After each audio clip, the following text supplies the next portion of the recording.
आज एक नया लेख या प्रवचन प्रारंभ हो रहा है और इसका शीर्षक हर रूप में मैं, हर रंग में मैं। और यह लिया गया है कोटा सत्संग सदन से जो प्रकाशित होती है पत्रिका, वार्षिक पत्रिका भाव रश्मि के नाम से, उसका जो द्वितीय पुष्प है उससे लिया हुआ है ये प्रवचन। और इसका शीर्षक है हर रूप में मैं, हर रंग में मैं। तो यहाँ दो बातें मन में आती हैं, एक तो हुआ रूप और एक हुआ रंग। बहुत से लोगों को हम देखते हैं बाहरी रूप बहुत सुंदर होता है, किंतु उनका रंग हो सकता है उतना साफ न हो। उसी तरह बाहरी रूप उतना सुंदर ना हो किंतु रंग साफ है। जैसे कि स्थूल रूप हुआ, उसी तरह सूक्ष्म में भी रूप होता है, रंग होता है। प्रेम के अनेकों रंग होते हैं और भाव के अनेकों रूप होते हैं। और इसी भाव से प्रेरित होकर सदगुरु की कृपा से भजन भी लिखा गया था कि प्रेम ने तेरे रंग दिखाए, भाव में अपना रूप रखाए। भजन की पंक्ति है। अब यहाँ जो हर रूप और हर रंग, यानी जितना कुछ भी हम देखें, हर के अंदर वो हरिहर विद्यमान है। यहाँ मैं से तात्पर्य क्या है? यहाँ मैं कोई व्यक्ति नहीं है, यहाँ मैं का मतलब है वो भगवान।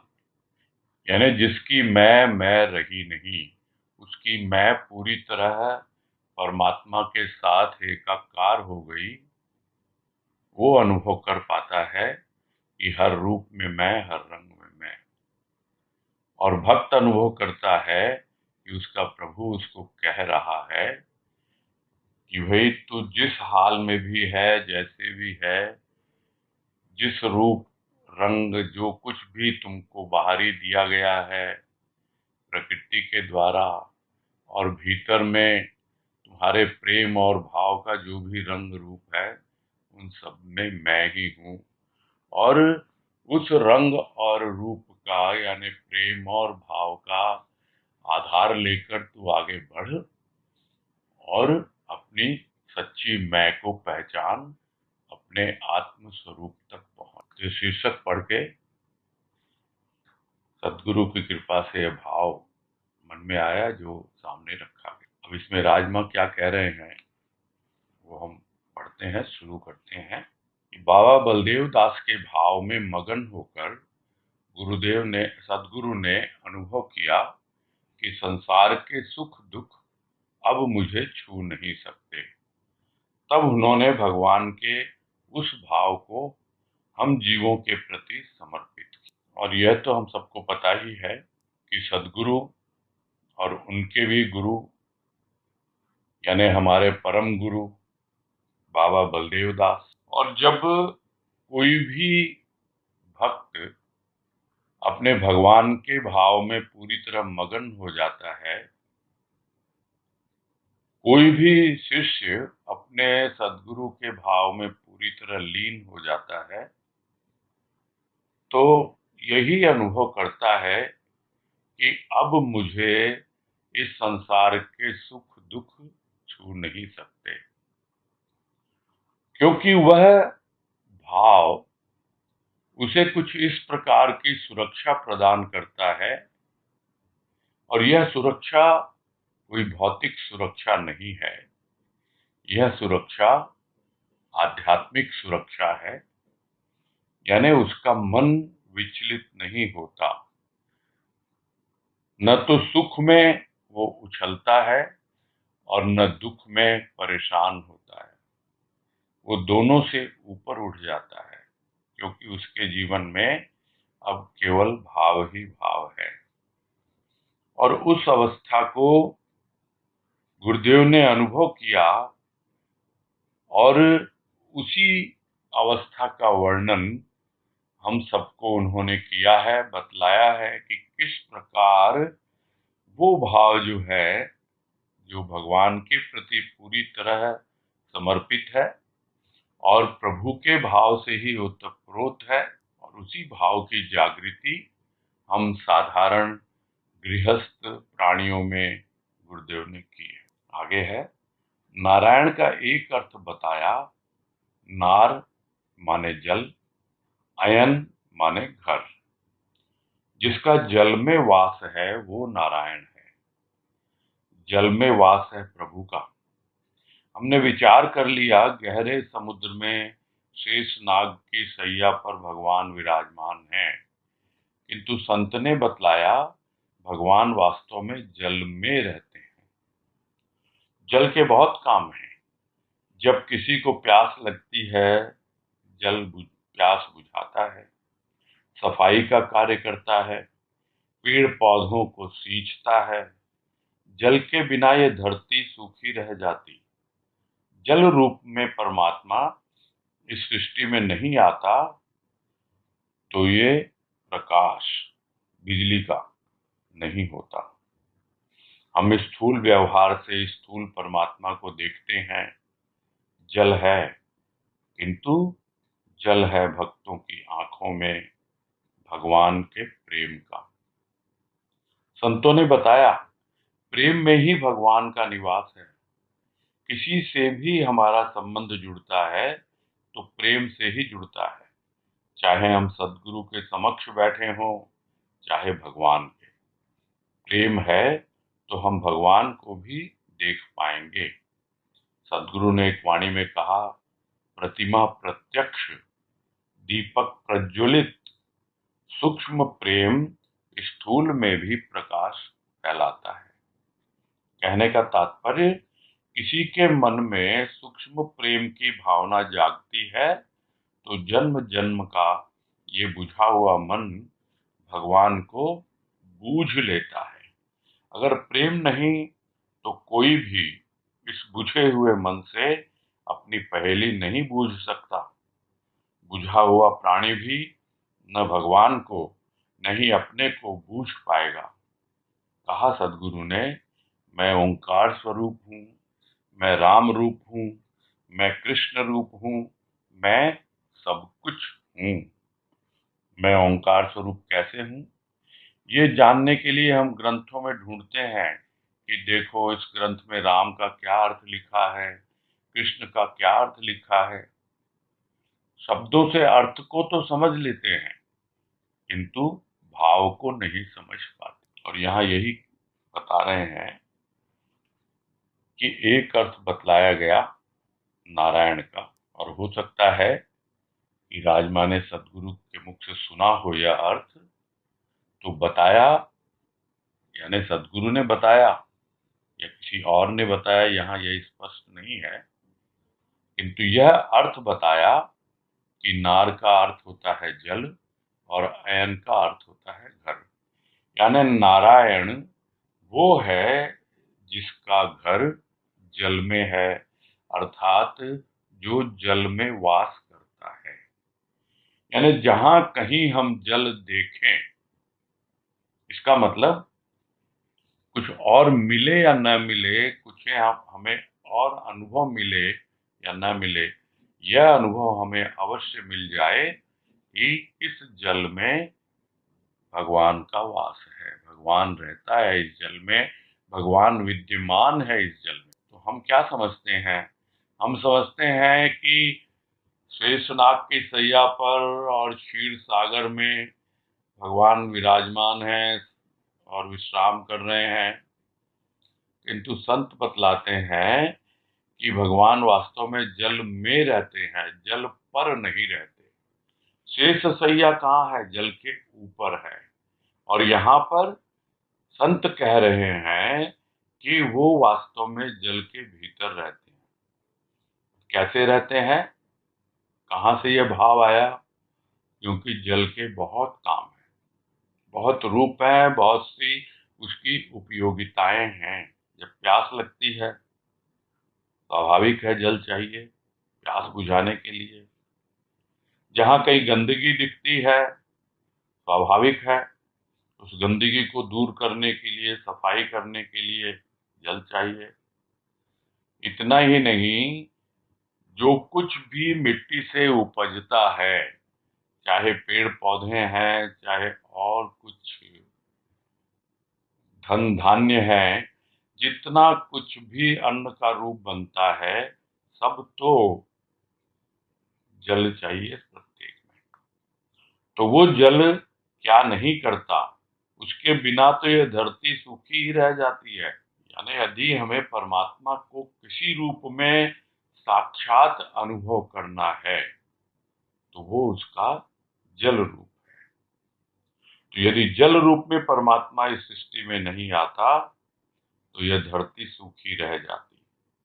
इतना ही नहीं, जब बादल बरसता है, यानी जल बरसता है बादल से, उसके पहले बिजली चमकती है, और वो बिजली का प्रकाश होता तो क्षणिक है, किंतु यदि किसी को उस एक छोटे से प्रकाश में भी परमात्मा की अनुभूति हो जाए तो कहना ही क्या। और जिसे हुई उसने खोजा कि आखिर ये बिजली है क्या, और तब जाकर बिजली का आविष्कार हुआ।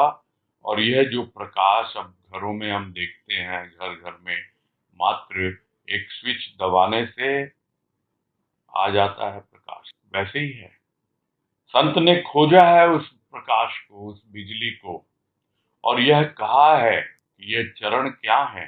ये चरण तो स्विच है विराट के। ये गुरुदेव की वाणी है कि ये चरण जो है सदगुरु के, ये स्विच है। जिस तरह हम स्विच दबाते हैं और प्रकाश फैल जाता है कमरे में, वैसे ही जैसे ही हम चरण स्पर्श करते हैं, हमारे भीतर के कमरे में, अंतःकरण में प्रकाश फैल जाता है। तो स्थूल रूप में बाहर का प्रकाश, सूक्ष्म रूप में भीतर का प्रकाश। और वो जल क्या है? वो जल आगे बतलाया गया है कि वो प्रेम का जल है। तो जल रूप में परमात्मा इस सृष्टि में अगर नहीं आता तो ये प्रकाश बिजली का नहीं होता। तो स्थूल व्यवहार में तो हम देखते हैं कि जल है, किंतु सूक्ष्म में क्या हम समझ पाते हैं कि भक्तों की आंखों में जो जल है या नहीं है, तो आखिर है कौन सा वो, हम समझ नहीं पाते हैं। किंतु भक्त जानता है कि भक्त की आंखों में, उसकी आंखों में भगवान के प्रेम का जल है। उसकी आंखें हमेशा तर रहती हैं, नम्र रहती, और तब हमें समझ में आता है, जो संत बतलाते हैं कि प्रेम में ही भगवान का निवास। जो प्रेम की अनुभूति हमें हो और वो हमें भीतर से गदगद कर दे और आंखें हमारी नम हो जाएं, तो हमें अनुभव में आ जाना चाहिए कि अब भगवान ने मुझे स्पर्श किया है। यानी वो प्रेम का जल है जिसमें भगवान निवास करते हैं। यानी जल, नार माने जल, अयन माने घर, तो कहाँ वास करते हैं भगवान? उस जल में, उस प्रेम रूपी जल में भगवान निवास करते हैं, वहीं रहते। अब जब कभी भी हम किसी से संबंध जोड़ते हैं तो स्वाभाविक है, बिना प्रेम के संबंध जुड़ता ही नहीं है। यदि हमारा प्राकृतिक रूप से कहें या भौतिक रूप से कहें किसी से संबंध है भी, कोई रिश्ता है भी, किंतु यदि उस रिश्ते में प्रेम नहीं है तो फिर वो रिश्ता होते हुए भी रिश्ता नहीं है। उस संबंध को हम ढोते हैं, वो हमें बोझ प्रतीत होता है, किंतु जैसे ही उस रिश्ते में प्रेम आ जाता है, तब एकदम हल्का फुल्का अनुभव करते हैं। वैसे ही भगवान को मानते हैं, किंतु वो हमें बोझ लगता है कि हम ये नहीं करेंगे तो फला देवी देवता रुष्ट हो जाएंगे, नाराज हो जाएंगे। हमको तो ये करना, माने हमको कुछ करना है, उसका एक बोझ सिर पे लेके हम भगवान को मानते रहते हैं। अरे भगवान कहीं रुष्ट ना हो जाए, अगर प्रकोप हो गया तो बड़ी मुश्किल हो जाएगी। यानी हम डर डर के भगवान को मानते हैं, भयभीत होकर हम भगवान की शरण में जाते हैं। जबकि गुरुदेव ने तो कहा है कि प्रेम यदि होगा तो भय होगा ही नहीं। वहां वाणी में है, प्रेम में भय, दूध में कीचड़ अनुचित। यानी दूध में तुम कीचड़ डाल रहे हो, प्रेम में भय अगर होगा तो प्रेम में भय होता नहीं। यदि वो प्रेम है तो उसमें भय नहीं होगा। तो उस प्रेम में भगवान निवास करता है जहां भय बिल्कुल भी नहीं है। तो वो रिश्ता जब हमारा प्रेम का जुड़ता है तो फिर हम भगवान से भयभीत नहीं होते। अक्सर लोग कहते हैं भाई हम किसी से नहीं डरते हैं, बस एकमात्र भगवान से डरते हैं।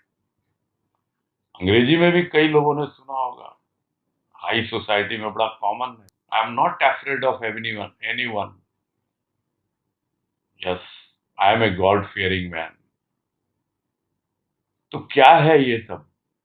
डर डर के, जो डर रहा वो कभी प्रेम कर सकता है? फिर कहता है हमने रिश्ता जोड़ रखा है भगवान से। तो भगवान से रिश्ता जुड़ता है तो प्रेम से ही जुड़ता है। तो हम जहां कहीं हो, यदि अभी भी हमारे भीतर यह भाव नहीं आया कि सतगुरु ही भगवान है और हम भगवान को कुछ अलग समझते हैं, सतगुरु को कुछ अलग समझते हैं, तो हम जिस किसी के भी सामने बैठे हों, चाहे सतगुरु से हम कोई रिश्ता जोड़ रहे हैं या भगवान से कोई रिश्ता जोड़ रहे हैं, बिना प्रेम के जुड़ेगा नहीं रिश्ता।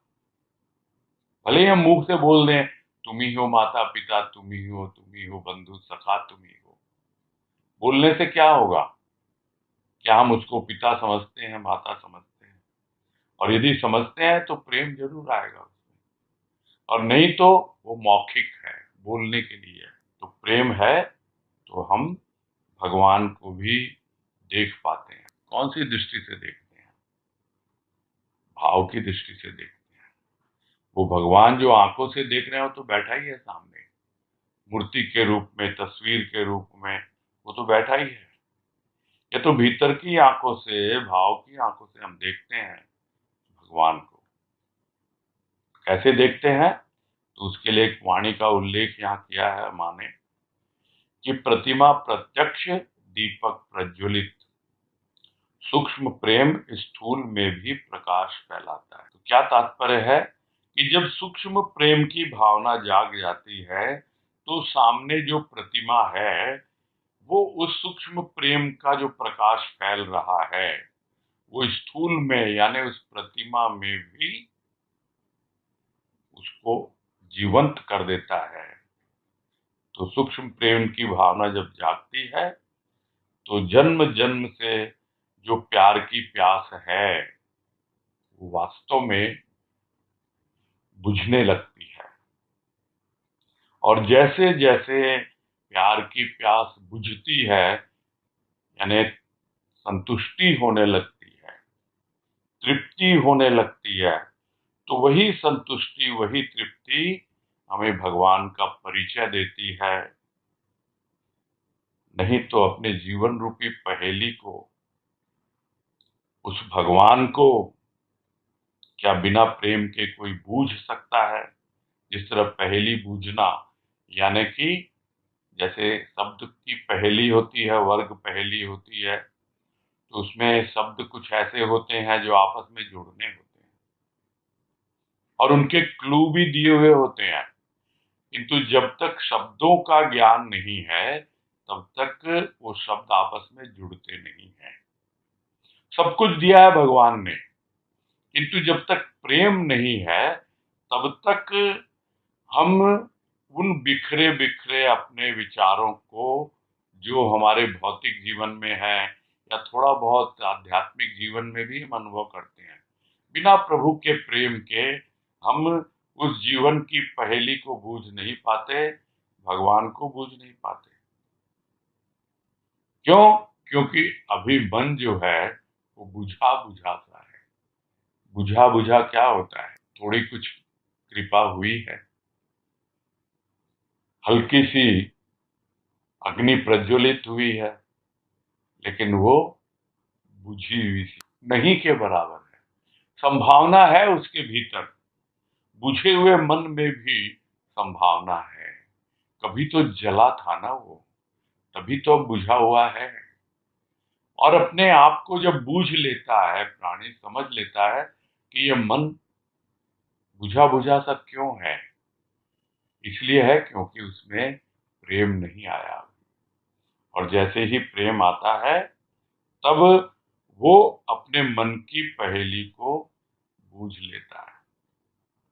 तो बुझे हुए मन से नहीं बूझ सकता, उस प्रज्वलित यानी प्रेम के प्रकाश में ही वो अपने मन को देख पाता है। और बुझा हुआ प्राणी भी बूझ नहीं पाएगा, न अपने आप को बूझ पाएगा, अपने आप को देख पाएगा, क्योंकि अंधेरा है, बुझा हुआ है। तो जैसे ही जलेगा दीपक, तभी कुछ देख पाएगा। तो देखना यह एक अवस्था है, और देख करके भी बूझना। बूझना क्या है, यानी सॉल्व करना, उसको पहेली को सॉल्व कर देना। वो क्या इतना आसान होता है? तो यही कह रहे हैं कि सदगुरु ने कहा, मैं ओंकार स्वरूप, मैं राम स्वरूप, मैं कृष्ण स्वरूप, मैं सब कुछ हूं। तो यह सब तो बातें हम सुनते हैं, गुरुदेव ने कहा है, अपना अनुभव लिखा है। तो हम ढूंढते हैं कि भाई ओंकार स्वरूप का क्या मतलब होता है।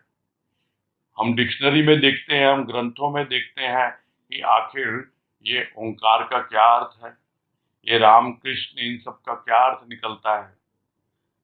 तो हमको शब्दार्थ मिल जाएगा शब्दकोश में, हमको ग्रंथों में राम की रामायण मिल जाएगी, कृष्ण का भी मिल जाएगा क्या अर्थ होता है, किंतु भाव कौन देगा?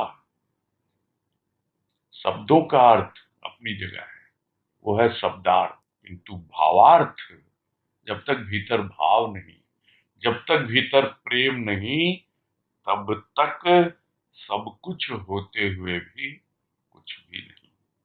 और यह बात जितनी जल्दी समझ में आ जाए, उतनी जल्दी ही हमारा बुझा हुआ मन जो है, वो एक बुझा हुआ है, प्यास लगी हुई है, तृप्त होता है। दूसरी ओर बुझा हुआ है, यानी जला हुआ तो था कभी, फिर से प्रज्वलित हो जाती है वो ज्योति हमारे भीतर। आगे है, प्रभु पाने का उल्लास नहीं, उत्कंठा नहीं, उत्साह नहीं, प्रेम नहीं, वो भगवान को समझ नहीं पाते। बिना प्रेम और भाव को समझे भगवान का नाम लेते रहते हैं और कहने लगते हैं कि प्रभु का नाम झूठा है। अगर प्रभु से प्रेम नहीं होता तो रामकृष्ण परमहंस नहीं कहते, माँ मुझे दर्शन दो। आंसू बहाते हैं, माँ मुझे दर्शन दो। और ये अश्रु जल माँ को प्रत्यक्ष कर देता है। जो सूक्ष्म प्रेम है वह स्थूल में भी प्रकाश भर देता है। जिसके हृदय में सूक्ष्म प्रेम जाग जाता है, वह प्रभु की हर तरह से सेवा करना चाहता है। हाथों से तेरी सेवा करूं, पैरों से तेरे सत्संग तक चलकर आऊं, आंखों से तेरा दर्शन करूं, मन में तेरा भाव भरूं, तुझ पर न्यौछावर कर दूं। किंतु जिनके भीतर सूक्ष्म प्रेम नहीं, स्थूल प्रेम है, उन्होंने स्थूल ही प्रकाशित किया। स्थूल से प्रेम करना तो हमने सीखा है। हम मोह में ग्रस्त होकर मिट्टी की पूजा करते हैं, मिट्टी ही मांगते हैं और मिट्टी में ही मिल जाते। तो गुरुदेव ने कहा, मिट्टी से खेला, मिट्टी में खेला, अंत मिट्टी। तो कारण क्या है कि शब्दों का अर्थ तो मिल जाएगा, किंतु भावार्थ नहीं मिलता, क्योंकि भीतर भाव नहीं है, प्रेम नहीं है। बिना प्रेम और भाव के, बिना उल्लास और उत्कंठा के, उत्साह के, हम भगवान को समझ ही नहीं पाएंगे। यही कह रहे हैं कि किसी के भीतर यदि उल्लास नहीं है, उमंग नहीं है, उत्साह नहीं है, तीव्र उत्कट इच्छा नहीं है और सबसे महत्वपूर्ण प्रेम नहीं है, तो वो क्या भगवान को समझेंगे। भगवान का नाम तो ले रहे हैं, माला जप रहे हैं, अपनी समझ में सुमिरन भी कर रहे हैं, किंतु बिना प्रेम और भाव की अनुभूति के कर रहे हैं। और कहते हैं भाई हमको तो इतने वर्ष हो गए प्रभु का नाम लेते हुए, है क्या कोई भगवान, है कोई राम, है कोई कृष्ण, है कोई ओंकार, कौन है वो, समझ ही नहीं पाता। और फिर यही कहेगा कि भाई प्रभु का नाम तो झूठा है। अरे तुमने रास्ता ही नहीं समझा अभी जाने का आगे, अभी तो तुम दीवार में ही सर पटक रहे हो और कह रहे हो कि प्रभु का नाम झूठा है। प्रेम और भाव को समझो, प्रेम और भाव को अनुभव करो, तब पता लगेगा। कितने उदाहरण भरे हुए हैं और यहाँ रामकृष्ण परमहंस का उदाहरण लिया गया है कि अगर प्रेम नहीं होता रामकृष्ण परमहंस को प्रभु से, और प्रभु उनके जीवन में माँ काली के रूप में आई है, हम सबको पता है, और वो आंसू बहाते हैं, कहते हैं माँ मुझे दर्शन दो, और ये आंखों का जल जो है, अश्रु जल, जो प्रेम और भाव से भरकर जो उनकी पुकार है, वही वास्तव में उस माँ को, इष्ट को प्रत्यक्ष कर देती। तो जो सूक्ष्म प्रेम है वो स्थूल में भी प्रकाश भर देता है। यानी वो जो प्रतिमा, माँ की प्रतिमा, उसके सामने रामकृष्ण परमहंस पुकार कर रहे हैं और वो साक्षात आके उनको दर्शन देती है स्थूल रूप में। उन्हें पूरी तरह से अनुभव होता है माँ का। तो जिसके हृदय में सूक्ष्म प्रेम जाग जाता है, उसकी पहचान क्या है, वो पूरी तरह समर्पित हो जाता है अपने प्रभु। वो चाहता है मैं क्या कर दूं, क्या न कर दूं, तुमने मुझे दिया है यह जीवन मानव का, हाथ दिए हैं, पैर दिए हैं, आंखें दी हैं और कान दिए हैं, मन दिया है, सब कुछ तो दिया है, तुम्हारा ही तो दिया हुआ है। ये हर तरह से उसकी सेवा करना चाहता है। सत्संग जाऊं, पैरों से चलकर, हाथों से तुझे सजाऊं, आंखों से तेरा दर्शन करूं, और सबसे महत्वपूर्ण इन सब के माध्यम से मन में तेरा भाव भरूं। और जब पूरी तरह भाव से भर जाऊं तो पूरा का पूरा भाव तुझ पर ही उड़ेल दूं, तुझे ही उस भाव से सराबोर कर दूं। क्या कहते हैं उसको, नहला दूं, प्रक्षालन करूं, अभिषेक करूं, क्या कहूं उसे मैं। जो भाव है वो किसके लिए है, न्यौछावर करने के लिए, अपने प्रभु का दिया हुआ सब कुछ वो उसी को समर्पित होता है। कोई समझे या ना समझे, कोई समझता है कि सामने वाला कुछ बोलता है, भावपूर्ण बातें कहता है, किसको अर्पित कर रहा है, वो अपने प्रभु को अर्पित कर रहा है। तो कहाँ है वो प्रभु, वो प्रभु है जो उसको सुन रहे हैं, उनके हृदय में विराजमान है। भले ही वो समझे या ना समझे, किंतु जिसने उसको भाव दिया है, प्रेम दिया है, सूक्ष्म की जागृति की है, वो उसी को ही समर्पित होता है। और तब वास्तव में समझ में आता है कि नारायण तुम्हारी दी हुई वस्तु तुम्हें ही समर्पित है। भक्त का यही भाव होता है कि सब कुछ तुझ पर न्यौछावर कर दूं। तो जिनके भीतर सूक्ष्म प्रेम नहीं, स्थूल प्रेम है, तो स्वाभाविक है स्थूल प्रेम ही सामने आएगा। तो स्थूल है क्या, मिट्टी है। तो स्थूल का प्रेम तो हमको सबको पता है, उसको कुछ भी कह दें हम, उसको हम कामना कह दें, वासना कह दें, उसको हम लोभ कह दें, मोह कह दें, लालच कह दें, कुछ भी कह दें, नाम में क्या रखा है, ये सब स्थूल के प्रेम के ही रूप है।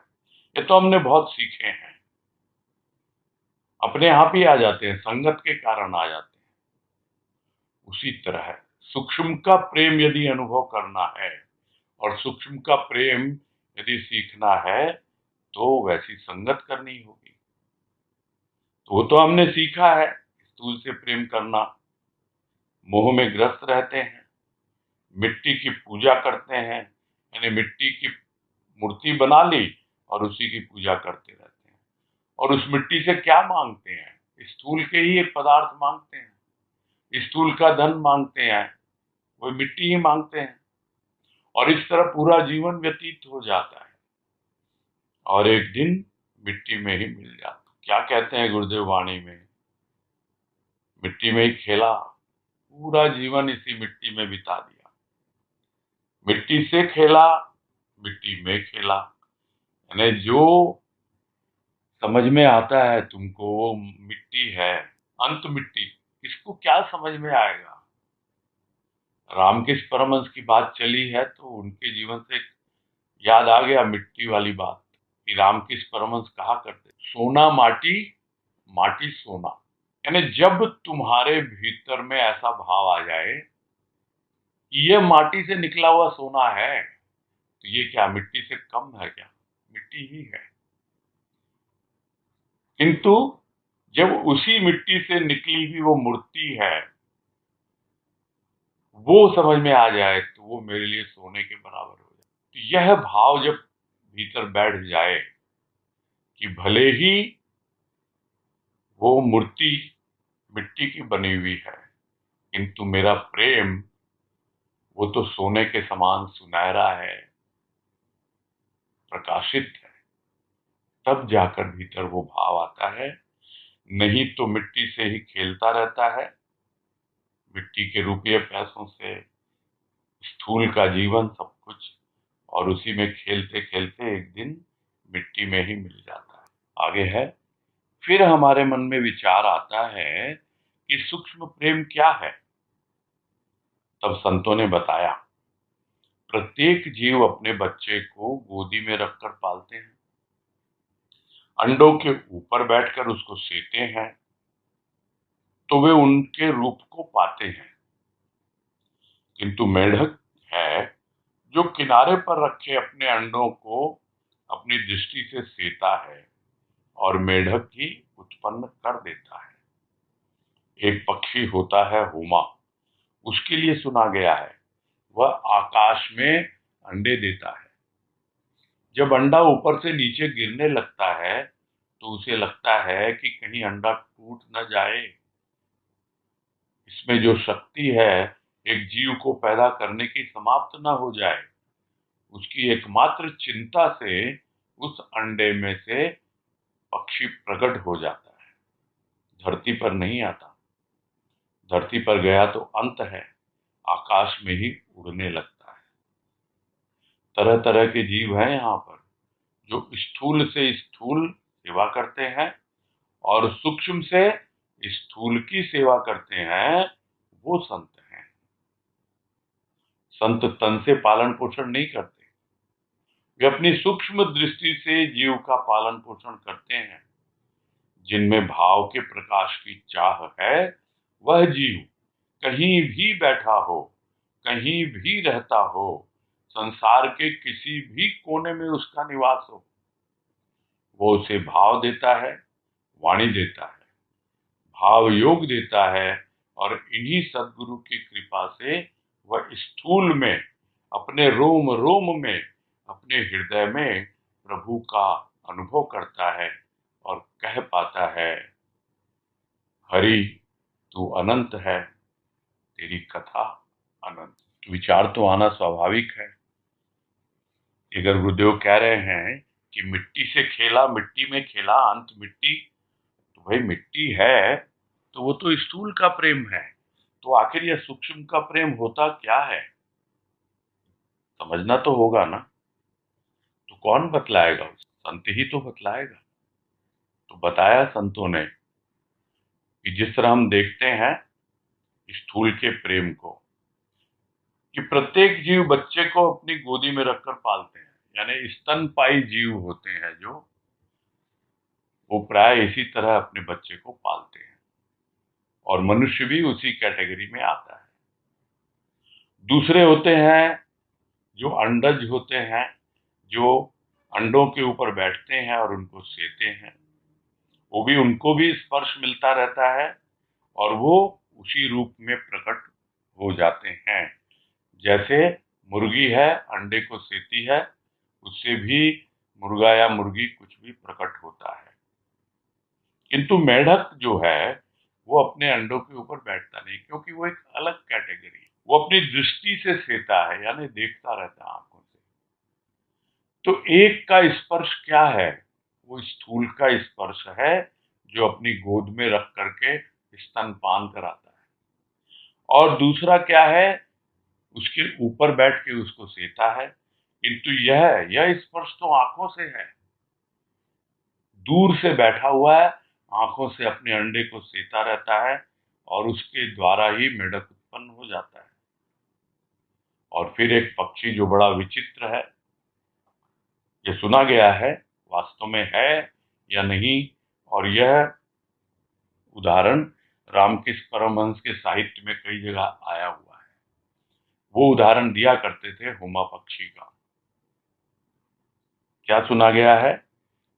कि वो आकाश में ही उड़ता रहता है और आकाश में ही अंडा देता है, और जब अंडा देता है तो स्वाभाविक है, अंडे में अपना एक वजन है, और ये पृथ्वी की जो गुरुत्वाकर्षण शक्ति है वो उसको खींचती है नीचे की ओर।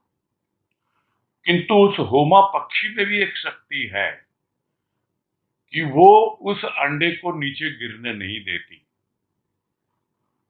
उसे चिंता होती है कि भाई ये नीचे गिरकर टूट ना जाए, तो फिर वही शक्ति जो है वो नीचे गिरने के पहले उस अंडे में से वो पक्षी उसका प्रकट हो जाता है। और इसको वैज्ञानिक रूप से इस तरह समझा जा सकता है कि जैसे आकाश से गिरा एक अंडा और ग्रेविटेशनल फोर्स ने उसको खींचा नीचे की ओर, और जब वो इतनी स्पीड से अपने वेट के कारण नीचे आ रहा, अपने वजन के कारण, तो उसका वायुमंडल में बहुत जोरों से फ्रिक्शन होता है, रगड़ होती है। और जब फ्रिक्शन होता है, रगड़ होती है, तो गर्मी पैदा होती है। वो तो हम देखते हैं, सर्दियों में जब हमें ठंड लगती है तो हम हाथों को हाथों से रगड़ते हैं, तो एक गर्मी पैदा होती है। उसी तरह वो फ्रिक्शन है, फ्रिक्शन से गर्मी पैदा होती है, और जो गर्मी पैदा होती है वही तो अंडे को सेना है। जब मुर्गी अंडा सेती है तो क्या करती है? उस अंडे को गर्मी देती है, तो वो गर्मी पैदा होती है, तो उस गर्मी से वो अंडा फूट जाता है और उसमें से पक्षी निकल आता है और वो उड़ने लगता। धरती पर आता ही नहीं, क्योंकि धरती पर आ गया तो फिर तो अंत हो गया उसका अंडे का। तो तरह तरह के जीव हैं यहाँ पर।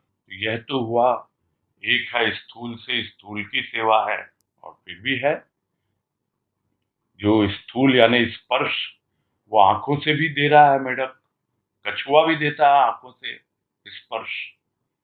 तो इस तरह हम देखते हैं तरह तरह के जीव हैं जो सीधे सीधे स्पर्श न करते हुए भी अपनी ज्ञानेंद्रियों के द्वारा स्पर्श कर लेते हैं। किंतु सूक्ष्म से स्थूल का स्पर्श, सूक्ष्म से स्थूल की जो सेवा, वो कौन करता है? वो है संत। तो संत किसी की तन से यानी स्थूल से सेवा नहीं करते हैं, उसका पालन पोषण नहीं करते हैं। वो तो मात्र अपनी सूक्ष्म दृष्टि से ही जीव का पालन पोषण करते हैं। कैसे? कि उनके भीतर प्रेम और भाव की जागृति कर दे। वो अपनी दृष्टि से देखते ही, देखने मात्र से, वो दृष्टि भी कोई वो दृष्टि नहीं है कि जिस तरह है वो कछुआ या मेंढक देख रहा है, वो नहीं है। वो सूक्ष्म दृष्टि है, और वो सूक्ष्म दृष्टि किसकी होती है? भाव की होती है। उसके द्वारा पालन पोषण करते हैं जीव मात्र का।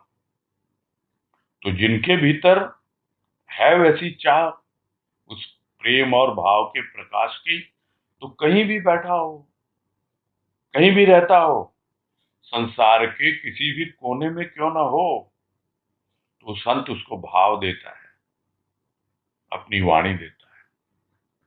तो सर्वप्रथम तो उसकी वाणी के द्वारा उसके भीतर भाव आता है, और फिर जब वो भाव आता है तो वो भाव भी शब्द ढूंढता है। तब जिसके भीतर भाव उमड़ रहा है उसको भी वाणी मिल जाती है व्यक्त करने के लिए। और इतना ही नहीं, भाव योग देता है, और इन्हीं सदगुरु की कृपा से वह स्थूल में, अपने रोम रोम में, अपने हृदय में प्रभु का अनुभव करता है, और तभी कह पाता है कि हे प्रभु, तू असीम है, अनंत है। हे अनंत के संत, कहाँ पर कोई ऐसी जगह है जहां तू नहीं है? सृष्टि के कोने कोने में तेरा निवास है। बस शर्त इतनी सी है कि जिसके भीतर भाव के प्रकाश की चाह हो, जो भाव का पिपासु हो, जिसके भीतर भाव की प्यास हो, उसके हृदय में वो अपने आप प्रभु का अनुभव दे देता है, और तभी कह पाता है कि हरि तू अनंत है, तेरी कथा आगे है। हमने तो यही मांगा था कि हे सदगुरु, आप शरीर से हमारे सामने रहो। इन कालजयी संत की कृपा का अनुभव हमने इनके शरीर रहते किया। हमें भाव मिला तो क्या मिला? बहुत दिनों तक उन्होंने अपने सूक्ष्म भाव से, वाणी से हमको सींचा है। किंतु वो जन जिन्होंने उनका दर्शन नहीं किया, वाणी नहीं सुनी, उनके हृदय में भी हे सदगुरु तुम्हारा भाव गूंजता है, उनके प्राणों में भी तुम्हारा प्यार गूंजता है, उनके जीवन में भी भाव का अनुभव होता है। तब हम यह कह पाते हैं, हरि तेरी कृपा अनंत। एक बात और हम कह लेते हैं आज, सदगुरु ने यह नहीं कहा मैं कोई पंथ बनाता हूं और सब पंथ कहलाते हैं, यह केवल सत्संग है, और इस सत्संग में बैठकर हम सच्चे मन से सदगुरु के दिए हुए नाम को कहें या वाणी को कहें, उनके दिए हुए प्रकाश से हम अपने भीतर प्रज्वलित ज्योति पाएंगे। तो यही है कि हरि अनंत, हरि कथा। क्या मांगा था हमने? यहाँ राजमा अपना अनुभव लिख रहे हैं। यहाँ हमसे तात्पर्य उनका अपने खुद से है कि उन्होंने तो यही मांगा था कि सदगुरु आप शरीर से हमारे सामने रहो। यही चाहता है, हर भक्त चाहता है, जो सशरीर उनके साथ जिनका सानिध्य हुआ है, वो यही चाहते हैं आप रहिए शरीर से हमारे सामने। और ये भी कह रहे हैं कि ये काल यही है, शरीर रहे या न रहे, ये समय से परे हैं, शरीर से परे हैं। तो उनकी कृपा का हमने अनुभव किया, इनके शरीर रहते रहते ही किया। यानी जब सदगुरु शरीर से थे तभी उन्होंने, राजमा ने उनकी कृपा का अनुभव कर लिया है, और यही बतला रहे हैं कि हमें क्या भाव मिला उस वक्त। बहुत दिनों तक उन्होंने अपने सूक्ष्म भाव से, वाणी से हमको सींचा है कि भाई अभी तुम अपना सिंचन करो, उस भाव के जल से अपने अंतःकरण का सिंचन करो। और मैंने क्या किया? मैंने कुछ नहीं किया, उन्होंने ही सारा सिंचन किया बहुत दिनों तक, और अपने सूक्ष्म भाव से, प्रेम से, और अपनी वाणी से। और वो वाणी क्या है? वाणी ही तो प्रेम और भाव लेके आती है, और वही तो सिंचन करती है। तो यह तो उनका अपना अनुभव, जिन्होंने स्थूल में शरीर उनका सानिध्य मिला, साथ मिला, उनके दर्शन स्थूल के किए और सूक्ष्म के भी किए, सूक्ष्म भाव में उनका सिंचन हुआ। तो लोग तो यही कहेंगे इतना बड़ा सौभाग्य। तो कह रहे हैं कि वो जन जिन्होंने उनका दर्शन नहीं किया, उनके मुख से वाणी भी नहीं सुनी, किंतु उनके हृदय में भी सदगुरु तुम्हारा भाव गूंज रहा है। हम भी देख रहे हैं आज भले ही राजमा शरीर नहीं है, किंतु जिन्होंने भी सदगुरु की वाणी का परिचय उनके माध्यम से लिया है या उस वाणी के भाव को अपने भीतर में बसाया है और भाव को जिया है, उस प्रेम को जिया है, वो सब अनुभव कर पाते हैं कि भले ही उन्होंने सदगुरु का साक्षात दर्शन किया हो या न किया हो, राजमा के माध्यम से उन्होंने सदगुरु का सूक्ष्म दर्शन अवश्य किया है। उनके प्रेम का, उनके भाव का, उसकी अनुभूति अवश्य ही मिली है और तभी कह पाते हैं वो कि क्या ये हरि तेरी कृपा आनंद। और इतना कह के भी उनको संतुष्टि नहीं हो रही है और ये कहते हैं कि गुरुदेव ने तो ये कहा कि भाई मैं कोई पंथ नहीं बनाता हूँ, सब लोग तो पंथ बनाते हैं, कहलाते हैं, गुरडम फैलाते हैं, यही सब करते हैं। तो आप ये मत समझो कि यह जो सत्संग हो रहा है ये किसी पंथ को फैलाने के लिए हो रहा है, ये तो केवल सत्संग है। और इस सत्संग का उद्देश्य क्या है कि हम सच्चे मन से सदगुरु के दिए हुए नाम को कहें, वाणी को कहें, उनके दिए हुए प्रकाश से कहें। हम अपने भीतर के अंतःकरण को हम प्रज्वलित करेंगे ना, उसके प्रेम और भाव की ज्योति को पाएंगे। यही हमारा उद्देश्य है सदगुरु के सानिध्य में बैठने का, कि हम सच्चे मन से सत्संग में आए, सत्संग करें, उनकी वाणी के भाव को हृदयंगम करें और अपने अंतर को उसके प्रकाश से प्रज्वलित पाएं। यही उद्देश्य गुरुदेव का रहा। आगे है, प्रेम जब जागृत होता है तब आंखों में क्या प्रतीत होता है? ये प्रतीत होता है कि जिधर देखो उधर तू ही तू दिखलाई देता है। तेरे अतिरिक्त अब ना तो कोई भाव अच्छा लगता है, ना कोई दिखलाई देता है। इसका हमने बड़ा संकीर्ण सा अर्थ ले रखा है कि अब केवल सदगुरु के दर्शन ही करेंगे, किंतु सदगुरु ने यह भी कहा है, हर रूप में मैं, हर रंग में मैं, रंग मेरे अनेकों। अनेक रंगों में मुझे देखो तो मैं समझूं कि वास्तव में तुमने प्यार किया है। ये संतों के जीवन में जब प्यार करने लगते हैं तो ऐसा अनुभव आने लगता है। जब कोई व्यक्ति जल में डूबा हुआ स्नान कर रहा हो तो उस समय उसे आग का भय नहीं लगता। क्यों? क्योंकि आग का और पानी का अपने आप ही बैर है। तो अग्नि को बुझाना हो तो सब कहते हैं पानी लाओ, और जो पानी में ही बैठा हो उसका अग्नि क्या बिगाड़ेगी। जितने भी हमारे विकार हैं उनके साथ हमने अग्नि का अर्थ लगाया हुआ है। कामाग्नि, क्रोधाग्नि, लोभाग्नि। ये अग्नि उन्हीं को सताती है जिनको प्रभु के प्रेम का भाव नहीं। तो क्या पहचान है कि प्रभु का प्रेम है, प्रभु के प्रेम की जागृति हो गई, तो कैसा लगता है, क्या अनुभव होता है। और इतना स्पष्ट यहाँ पर राजमा ने बतलाया है कि जब प्रभु का प्रेम जागृत होता है तो यह प्रतीत होता है कि बस जिधर देखो बस तू ही तू दिखे। अब आंखों को कुछ और सुहाता ही नहीं है, कुछ भी अच्छा नहीं लगता। जहां देखूं जिधर देखूं बस तू ही तू दिखलाई दे। तेरे अतिरिक्त अब न तो कोई भाव अच्छा लगता है और न ही कुछ देखने की इच्छा होती, किंतु हम समझ नहीं पाते इसका अर्थ, क्योंकि हमारी विचारधारा बहुत संकीर्ण है, बहुत नैरो माइंडेड है। हम यही समझ लेते हैं कि भाई बस केवल सदगुरु ही सदगुरु को देखें ना। यह मतलब कदापि नहीं है। जो भी रंग है, जो भी रूप है, हर रंग में है वो, हर रूप में है वो। और यही तो कहा सदगुरु ने, हर रूप में मैं हूं, हर रंग में मैं हूं, रंग मेरे अनेकों।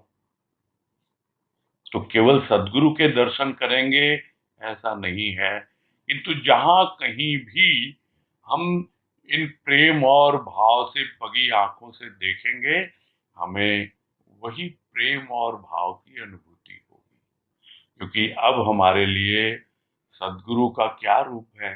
सूक्ष्म रूप है, और वो सूक्ष्म रूप है प्रेम और भाव। तो सद्गुरु के दर्शन ही करेंगे हम तो, किंतु उनका रूप क्या होगा? उनका रूप होगा प्रेम और भाव। तो हर रूप में मैं यानी भाव उसका रूप हुआ, हर रंग में मैं यानी प्रेम उसका रंग हुआ, और अनेकों रंग हैं उसके, अनेकों रूप हैं। तो अनेक रंगों में मुझे देखो तो मैं समझूं कि वास्तव में तुमने प्यार किया है। किसी के भीतर प्रेम थोड़ा कम है, किसी के भीतर ज्यादा है। प्रभु से तो प्रेम करते ही हैं, न जाने कितने रंग हैं प्रेम के। कहने को तो सूरदास कहेंगे कि सूरदास की काली कमली चढ़े न दूयो रंग, और कबीरदास कहेंगे लाली मेरे लाल की जित देखूं तित लाल। तो कोई लाल देखना चाहता है, कोई काला देखना चाहता है, यानी वो रंगों में बंधा हुआ है। किंतु जिसकी दुनिया सतरंगी हो गई, वो तो हर रंग में उस इंद्रधनुष को ही देखता है कि वो एक साथ सारे रंग उसके प्रकट हो रहे हैं। तब मालूम पड़ता है कि सब रंगों में तुम ही तुम हो, और अनुभव होता है कि वास्तव में हमने उसको प्यार किया है। तो संतों के जीवन में जब प्यार करने लगते हैं तो यही लगता है कि अब क्या है जीवन, भीतर भी जल बाहर भी जल। तो व्यक्ति कोई जल में डूबा हुआ है, स्नान कर रहा है, तो क्या उसको आग का डर है? कौन सी आग है ये आग है काम की, क्रोध की, लोभ की, जिसे हम कामाग्नि, क्रोधाग्नि, लोभाग्नि कहते हैं। तो जो प्रभु के प्रेम और भाव के जल में बैठा है, उसके साथ तो प्रभु है, क्योंकि प्रभु ही रहता है जल में। अब उसे किस बात का भय? कोई भी विकार, कोई भी अग्नि उसका कुछ नहीं बिगाड़ सकती। ये अग्नि उन्हीं को सताती है जिनको प्रभु के प्रेम का भाव नहीं। प्रभु का प्रेम है, उसका भाव है, कोई भय नहीं है किसी भी प्रकार की। बस यही पूरा करता हूँ। तनुश्री शर्मा, बोलो। हरिओम, बोलो। बोलो। ये अभी जो लास्ट में बात आई, ये विकारों की अग्नि वाली, तो वाकई अग्नि लगती है उसमें, ऐसा लगता है खुद ही जल रहे हैं भीतर से। तो ये बात आई कि क्योंकि प्रेम का जल नहीं है, इसलिए हम प्रेम के जल तो दुनिया वालों के लिए नहीं, अक्सर हम परेशान रहते हैं ना इनसे। जो क्रोधाग्नि है, लोभाग्नि है, कामाग्नि है, ये सब अग्नि का नाम इसलिए दिया गया है ना इनको, कि वो हमें परेशान करती रहती है। जिस दिन प्रभु का प्रेम और भाव आ जाता है जल के रूप में, और हम आकंठ उसी में डूबे रहते हैं, नहाते रहते हैं, पीते रहते हैं, वही हमारा जीवन होता है, तो ये सब फिर हमें प्रभावित नहीं कर पाते। यहाँ पे कहने का तात्पर्य यही है कि जिसके जीवन में प्रभु का प्रेम और भाव आ गया, और वो उसके प्रेम और भाव में सराबोर रहता है, तो उसे इन सब की कोई परवाह करनी नहीं पड़ती। किसी प्रकार से इन सब का विचार आता ही नहीं है, और इनका भय भी नहीं होता। जिस तरह अग्नि का भय होता है कि ये जला देंगे मुझे, तो उनको भय नहीं होता उसका। ठीक है, क्लियर है? तो मतलब अगर हमारे भीतर विकार आते हैं, महसूस होते हैं, इसका मतलब अभी हमारा प्रभु के प्रति प्रेम पूरा नहीं है। प्रेम होगा, लेकिन अभी हम पूरी तरह सराबोर नहीं हुए उसमें, उस जल में नहीं घुसे हुए अभी। थोड़ा सा छींट, तो मतलब आएंगे ही नहीं विकार, अगर हम आएंगे भी तो प्रभावित नहीं करेंगे। आग अगर जले भी तो क्या, अगर थोड़ी बहुत देखो, क्या ये अग्नि का भी रूप बदलता है, और उसी तरह जल का रूप भी बदलता है। अगर अग्नि जोर से लगी हुई हो तो थोड़े से जल से काम नहीं चलता, तब तो बहुत ज्यादा जल चाहिए। तो अगर हमारे भीतर क्रोध की, काम की, लोभ की ये अग्नि बहुत जोर जल रही है, तो थोड़े से प्रभु के प्रेम से नहीं होगा कुछ, वो तो थोड़े से में बुझा नहीं पाएगी उसको। यहाँ जो उदाहरण है वो तो पूरा डूबा हुआ है उसमें, पूरा उसी में शराब हो रहा है, तो ये अग्नि पहुंचती नहीं है वहां पर, स्पर्श ही नहीं कर पाती उसको, ये कह रहे हैं। हम्म। हाँ भाई, हम्म। हाँ भाई, हाँ ठीक, क्लियर हुआ ना? हाँ ठीक। ठीक है, फिर समय भी होने वाला है, हो ही चुका है बल्कि, और हैंड रेस भी नहीं है, पूरा करते हैं।